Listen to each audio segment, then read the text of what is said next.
I checked in with myself. What does self-worth even mean to me? Because they're just words. Self-worth. What's the meaning behind that to me? So I would say the meaning for me is to what extent I believe that I'm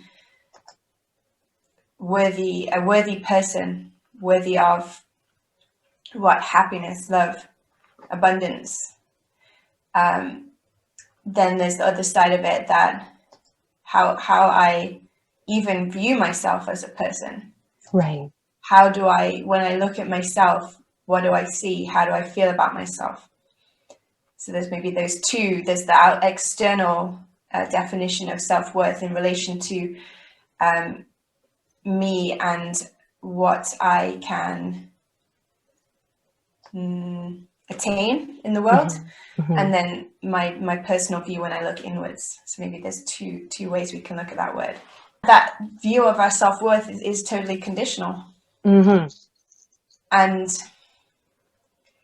on what we've achieved in our lives and other people's opinions of us. That is that external one, right? The external self-worth, and then I think really the internal self-worth should be unconditional. That should be something that is solid, almost like a rock, or maybe there was a pole through your body, that this is like grounding you, because otherwise you can end up with this disconnect, which I know so well, where, you know, on the outside things are, you see your value in the world, but on the inside, you're lacking in value, or even in any kind of perception of your own self, or that you matter in any way. And I was replaying a little bit about my my personal journey with self-worth. Obviously the way that I was raised was being a very serious athlete at a very young age, and there's probably two main kinds of athlete. There's the ones who are doing what they're doing because they genuinely enjoy it, and they want to, you know, and they just want to express their passion for their sport. For me, the way that I operate in the world, it was all about making others happy. And so my self-worth is probably completely dependent on whether or not I feel that I have achieved that in every area. So when people ask me the question, and this is interesting that Jinping picked this topic, because this is where I'm at in my journey right now, is that I need to take a look at that internal self-worth. And when I do, I actually notice that it doesn't even mean anything to me to say, do I have self-worth within myself? Because when I look at that, I just feel an emptiness. It doesn't even resonate, that question, with me. What does that even mean, to have self-worth within myself, right?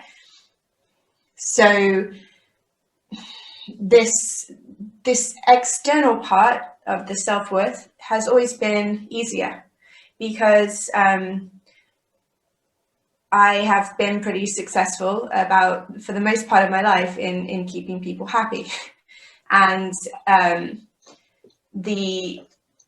as a result of that, my perceived value in the world, how I perceive my value in the world, is high. Okay. However, there's a huge disconnect. So, for example, when I was swimming, if I'm being completely rational and honest, I was extremely talented, and I worked very hard, and I should have made it to the highest level, but I didn't. So what we're seeing here is this disconnect with this internal self-worth, which maybe didn't even exist at all. I don't know even if it does exist now.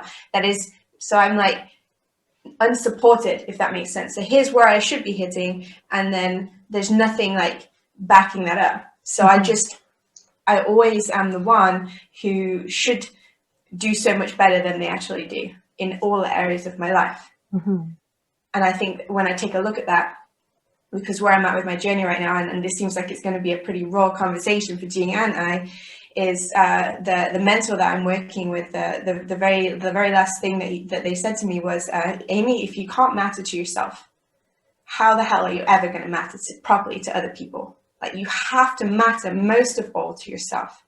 Mm-hmm. And this is the part of the journey that I'm on. And this is quite a fundamental part of all of our journeys, really, is to even discover what that even means.